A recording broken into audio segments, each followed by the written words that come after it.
that. The book is called How to Conquer Yourself. If you want it, I'll sign it, do a dedication. Whatever you want in there, I'll put it in there. You want to get it for your son, your daughter, your best friend, whatever. And we should do Q&A right about now. Any questions for Brian? Yeah. Yeah, so you seem to know how to conquer yourself. I'm learning. Trust me, I'm learning. Still So. learning. Is there anything still now that you have not been able to conquer? Yeah. Because like in the 5th chapter, I talk about focus. You can only conquer one element of yourself at a time. That's a big mistake we make. We try to take on too much at one time. We're like, what's the word? We're not bubblegum, and we can only stretch so thin. And also, nobody is an octopus. Nobody has 8 legs, right? So like, right now, I conquered myself to write a book. Like, don't think I'm a regular cat, honestly. Like, I have a lyrical talent, and like, I focus myself to make the best of that. But now I'm trying to get into promotion, salesmanship, business skills. That's my next plateau. Because it's one thing to write a book, but now you got to make it sell, which is a whole different science, and it's much more difficult. And there's a part B to that question. So I often argue with my friends.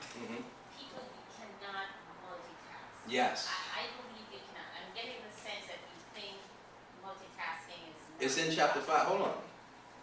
Yeah. So he argues that Your friend, we you can mean. multitask, and I say we can never multitask. It doesn't happen. It's not possible.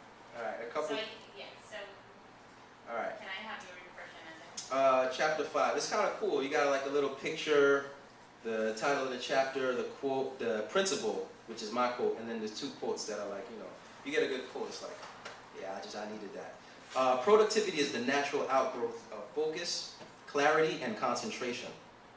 All right, Lin Yutang was a Chinese inventor. He invented the Chinese typewriter. But you think about it, that's a phenomenal accomplishment because Chinese is images. They come from the kanji. They don't have letters really. So for you to make a typewriter out of Chinese, that's like, you're a super genius. He says, beyond the noble art of getting things done lies the noble art of leaving things undone. The wisdom of life resides in the elimination of non-essentials. And I'll just skip directly to the, I have 4 principles. It's a 4-step framework for being more productive. Stop multitasking is the second principle in that framework. It's been said that multitasking decreases your IQ more than smoking marijuana. And while this isn't technically true, as it decreases your IQ only during the time you're multitasking, only for that set time, not permanently like drugs do, the concept still touches on a point worth exploring here. Multitasking, contrary to popular opinion, is not productive. It's counterproductive. Rather than build your personal efficiency, it actually detracts from it. So in order to become more efficient, stop doing it. While there are times during the day where we're all forced to multitask, as discussed, our devices, like we're talking about the conspiracy technology, our devices have brought us to a point where we're simply multitasking all the daggone time. It's another destructive habit, crippling our ability to focus and obtain results. The very same tools that allow others to distract us and interrupt us when we're trying to write or trying to focus actually allow us to distract ourselves. But since that behavior tends to hide under the deceptive cloak of multitasking, it's a discrepancy that goes largely unnoticed. Since we're constantly being distracted, it's as though we're constantly trying to make up for that by doing more than one thing at a time, a habit which ironically leaves us accomplishing not much at all. So I go on. That one section on the productivity chapter is like the longest chapter, and this one section is like twice as long as most other sections. So I go in, but essentially, especially if you're thinking about like, because the subtitle is Discipline and Willpower for the Conscious Creative Thinker.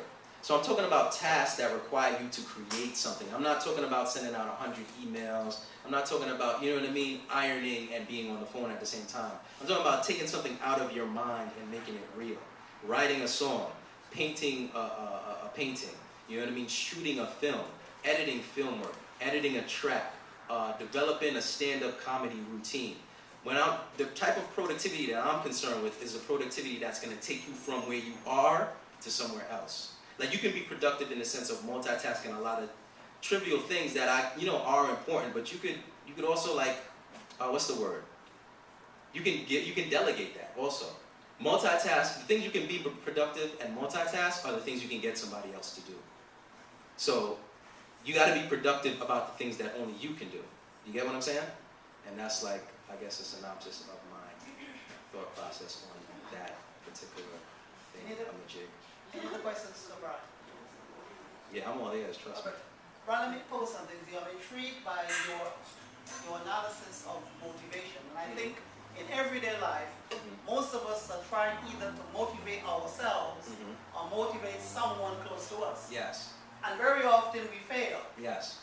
The question I have for you are the concepts or the methods for self-motivation the same as you would use for motivating others?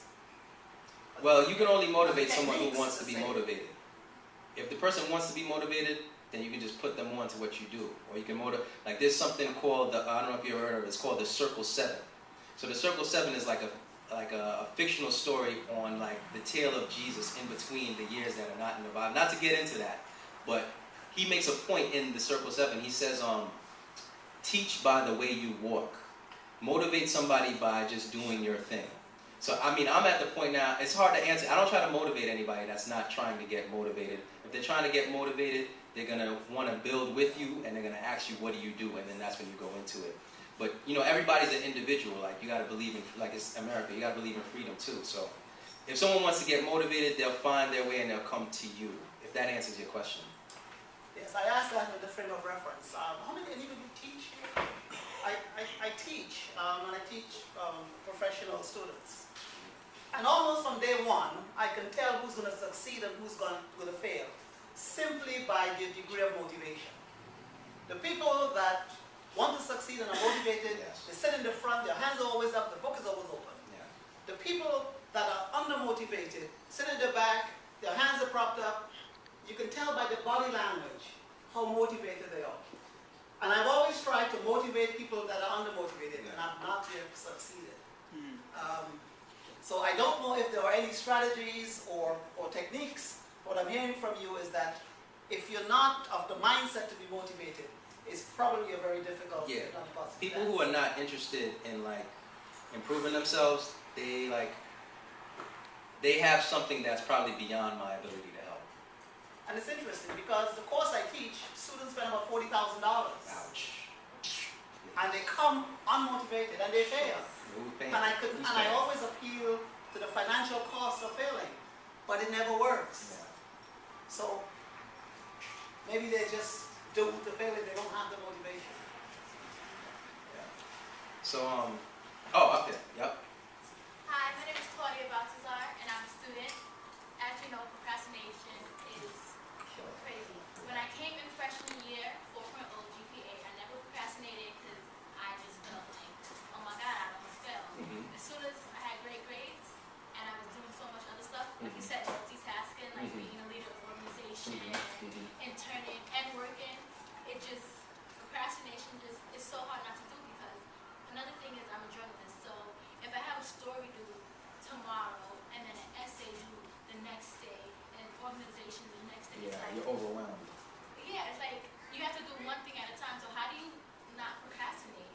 It's just so hard. And the one day that you could do work, you're like, right, let me just catch up to yourself and breathe.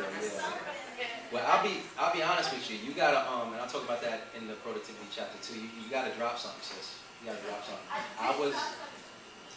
Well, I'll give you my like experience. When I was in school, I was part of I was taking 21 credits because I had to graduate on time. Like I wasn't paying for another semester, so like I had to take the 21 credits. And then I was head of that activist organization you mentioned. And then also I was part of a community entrepreneurship organization. So like, they just hit a point where I called the dudes on the entrepreneurship organization. I was like, hey, look man, like, I really love what you guys got going on, but right now to me, honestly, if you feel overwhelmed, you gotta just honor that. And you gotta like step forward and speak, even though it's hard sometimes, because you feel like you're committed to something and people are counting on you. If you're really honest with someone and you're just like, well, you know, this is what's going on with me, so because of this, this, and this, I honestly can't do this right now. They'll understand, because people can relate to that, and they'll appreciate you being upfront about it, rather than like missing deadlines or not following through on certain things. So based off what you said, I would say drop more. I would say drop more. And then maybe next year, once you got a little flow, you know what I mean? So. Any other questions? Okay, well, Brian, well, thank you very much. Thank you.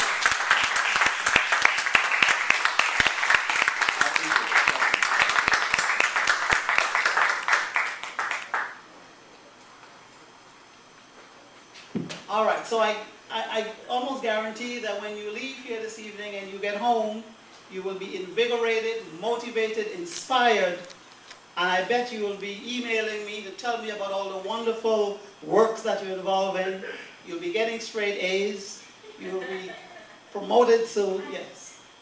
You, straight A's? Beautiful.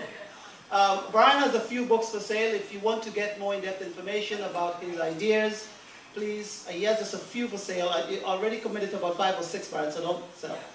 He has a few left. You can talk to him. We're going to wrap it up in about 15 minutes of networking. Don't forget there are people who you may want to read. Steve is in IT, information technology. Letitia is early childhood education. Geeta, healthcare management. Harriet, nutrition and WIC program. Did I miss anybody? I'm in healthcare. Roy in politics and analysis. So please feel free to network with people. We have about 15 minutes left. If you have any additional questions, anything I can help you with, please let me know. Thank you for coming out. Please bring the free refreshments in the... Yes, we have some refreshments left over. Avail yourself to it. Thank you again, and we look forward to seeing you at the next meeting.